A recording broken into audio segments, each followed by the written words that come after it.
Hello, everybody. Today we are going to be reviewing 28 Years Later, which was.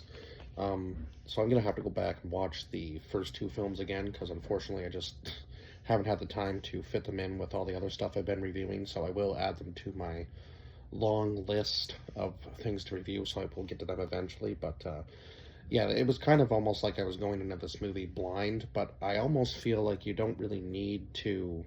They kind of give you like a little bit of a backstory to what's been happening over the last so many years with the rage virus. So this isn't like, I guess technically this isn't really like zombies, they're more infected, right? So they're still kind of human in a sense. And I think this movie kind of showed that in certain parts for sure. Now, obviously, we know that they're not completely there, right? Like, we know that they obviously want to. The main goals just seems to be infecting everybody, and this movie is definitely, as far as like infected or zombie movies go, probably one of the best like post-apocalyptic type storylines that I've seen so far. And the fact that we're getting this movie this many years down the road that could have easily been done earlier in the, I guess earlier on. Now I'm not really sure why they waited this long, um, to make a sequel, but yeah, I guess here we are now. So this movie starts out with now I can't for the life of me remember where the original outbreak took place, but again, it's been a long time since I've seen the first two movies, so I think I was probably a teenager when I watched the first two movies anyway. I might have even been younger than that. I can't really remember exactly when I saw the first 20 or yeah, 28 days later was the first one, and then 28 weeks.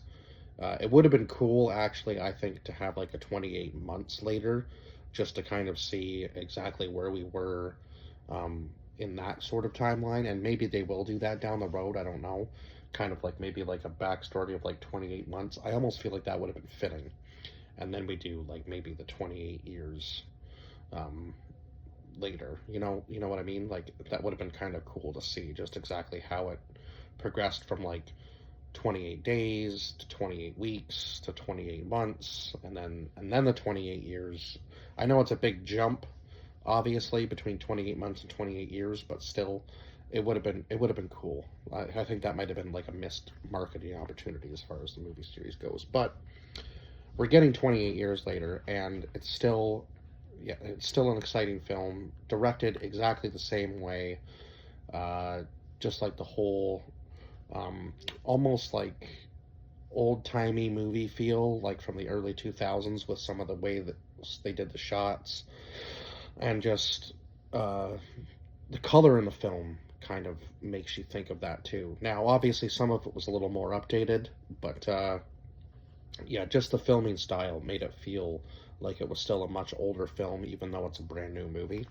So I think they did a good job with that, and also the storyline. At least they kind of went back in time and showed you like a character from obviously when the outbreak first started, and in Scotland, and now, um, yeah, and then we jump to the 28 years later where everybody's kind of like segregated from one another, and we have this small town that doesn't really have much. They're kind of just living off of what they can, and when I guess the kids are old enough, they get taken out to the mainland, which is obviously where all of the where all of the infected are, right? Um, and the father in this movie, played by Aaron Taylor Johnson, Jamie, is a little bit unhinged, I have to say, and I feel like he would be prone to infection pretty easily. He seems to have a lot of rage, and the mother is sick. We don't really know with what yet at the very beginning of the movie. I thought possibly she might be infected, and then they were going to go out on their little like hunt for the infected people, and he was going to get like his kills in or whatever, like they did in the movie. And um, Well, actually, I wasn't really sure from the trailer exactly what they were going out for, but I guess it was, yeah, to get like his first infected kill, and I guess it's kind of like a becoming of, like you're becoming a man type thing. I guess is the sense that they were trying to pull off, and then they end up running into an alpha. So the infected have slowly progressed over the years, obviously, from the looks of that, for sure.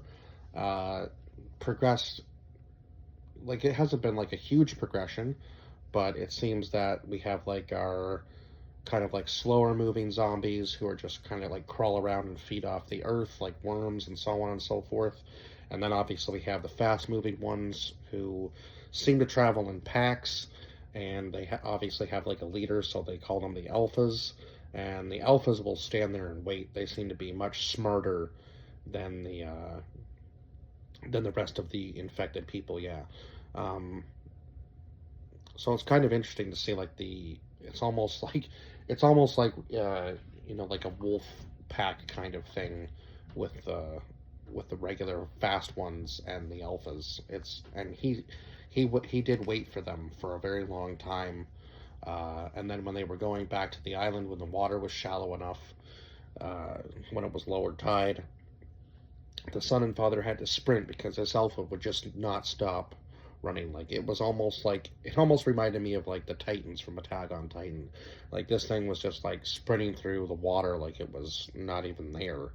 And yeah, that's kind of scary because if imagine if you ran into like more than one of them at a time. It took it takes a lot of arrows to take one of these alphas down. Like even the train scene where they get onto the train and they find the pregnant infected girl and his mother helps it go through birth. I was like, okay, it like do the infected people still have part of their human brain in there? It was kind of interesting to see because I was like, okay, she's infected. She tried to attack the mother. When the son decides to take her back over the water to find this doctor, and yeah, it was just kind of intense because it's like you can see the mother holding hands with the infected, and I'm like, okay, this probably isn't a good idea. I feel like this is going to end badly for you. But yeah, they give birth to the baby, and then things get a little intense after that because they end up meeting up with this. What was he? Was he Swedish? I think. Yeah, he was. I believe he said he was from Switzerland. Eric. Um, uh, yeah, they end up meeting up with this soldier who saves their lives. Thankfully, when they end up in this gas station, he shoots through the fumes and blows up all the zombies for them. So, yeah, that was a pretty cool scene as well too. And then yeah, he helps them as long as he can, and then unfortunately the Alpha comes in and uh, takes him out.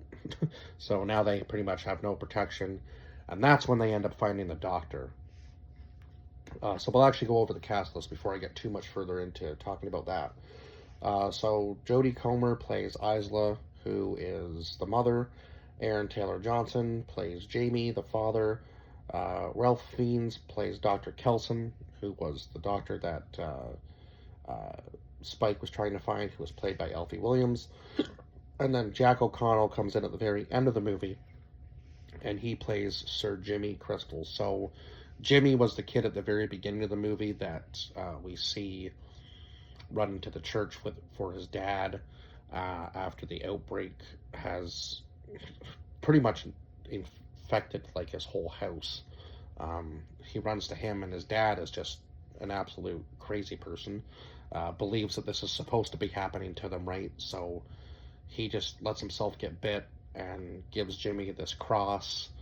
And I guess Jimmy got away because he's at the very end of the movie. So that was kind of an interesting twist. And the only real sign you had was the cross that was on him when Spike ends up meeting him and his group, Jimmy and his group. And throughout the movie, there were like subtle signs, I guess, that you really had to pick up on. I didn't even see, like in the graffiti on the one building, Jimmy had tagged his own name. And I believe that the one zombie that they run into when they're on their hunt, um, was like, it looked like there was something carved into his chest, and it might have been Jimmy's name.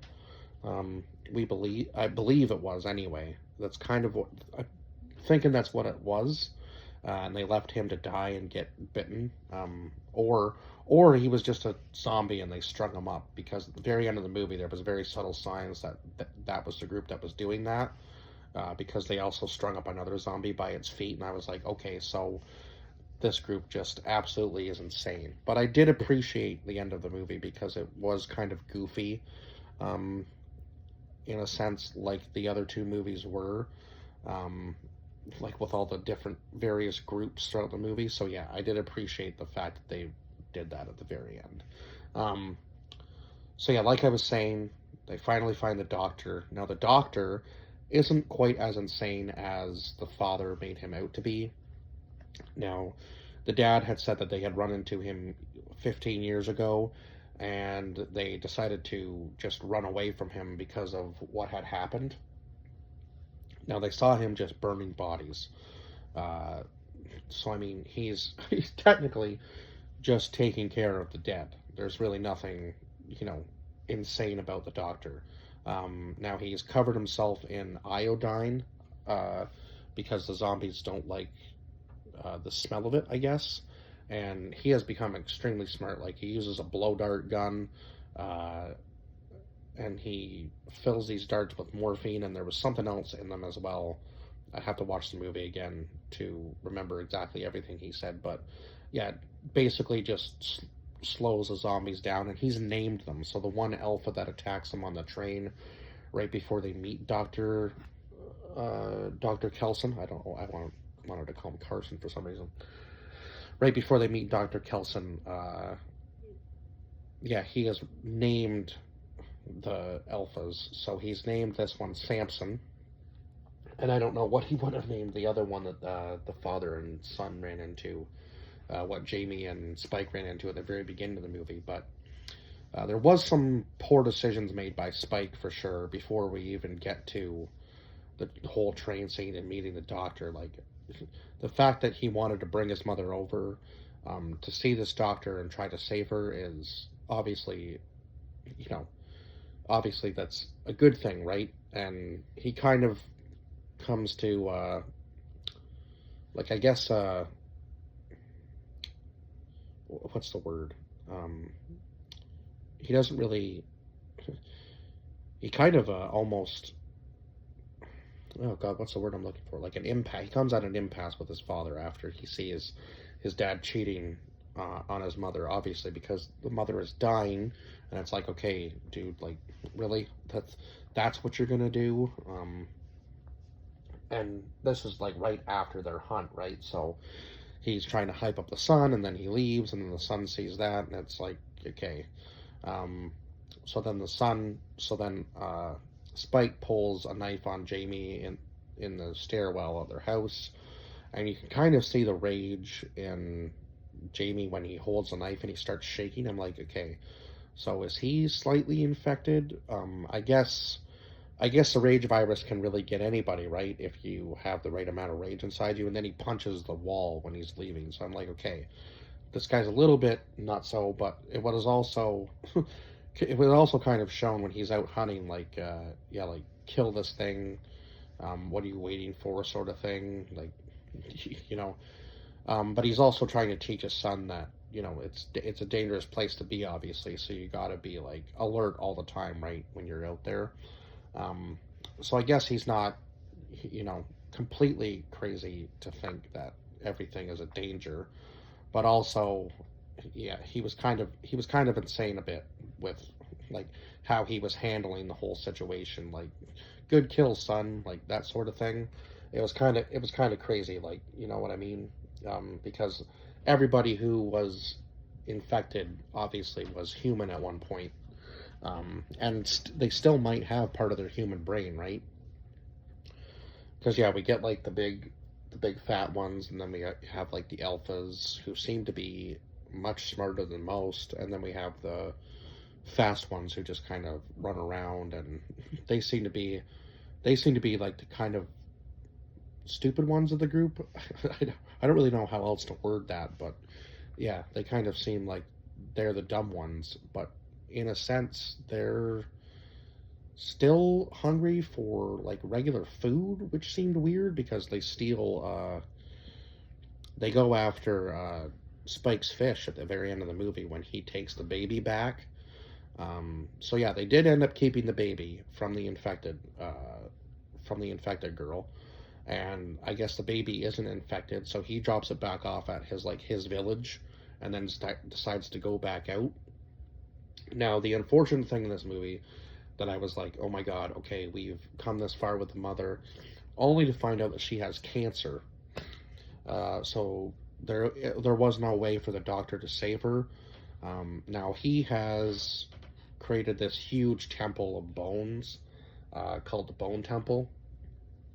Um, kind of an obvious name for it, I guess, but it does make sense. So over the obviously the years that he's been out there, um, he has created this structure, and it's quite magnificent actually. Um, like he's put the skulls of people who have died, the infected who have died, and then the mother decides that it's her time, in that scene, and that was kind of like, yeah, I was like, damn, like we come all this way, and then this happens, and she just decides that she doesn't want to go any further, because the cancer's killing her anyway. So she knew that she was going to die, so she just said, I guess this is my time, and Spike puts her skull on the very top of the Bone Temple. So obviously there's some significance in that scene, because I do believe that they're going to return, obviously with the name of the next movie being 28 years later, the Bone Temple. So it just makes sense that they're going to return there, and now that he's met up with Jimmy, I'm interested to see how he coincides, like how Spike coincides with that group, because that could be interesting, or how he fits into that group exactly, because Jimmy just says, let's be friends. So Jimmy kind of seems like he's still a kid, but obviously he's grown up, but he still acts like a kid with the infected, and it's a good thing, I think, that they showed up when they did, because I don't think that Spike would have been able to take on all of the ones that were running at him. He would have run out of arrows before he was able to take them all down, so it's a good thing they showed up anyway. Uh, what else can I say? Yeah, the doctor was not insane like his father made him out to be, like I said. Uh, Very sane dude, and just like a humble person, and protects the kid at all costs with the baby. And I believe that baby was Samson's baby. So I'm sort of confused. Like, can the infected still... Yeah, do the infected still act out regular, like, human acts? And are we gonna get, like, a line of infected, uh, like, yeah, like the pregnancy with the infected didn't come out infected, so I'm kind of confused. Like, are we gonna, yeah, like, what is that gonna look like down the road? Because if the infected are able to, like, carry out their bloodline, will that kid grow up to be infected? It's interesting, because right now the kid doesn't look infected, but will they grow up to have serious anger issues and end up with the rage virus? It's kind of an interesting concept to think about. And now that it's in that village, will that village collapse because of that child when it grows up?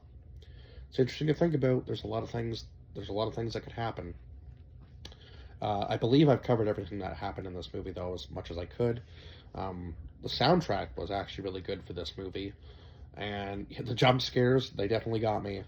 Not where you would be expecting them, that's for sure.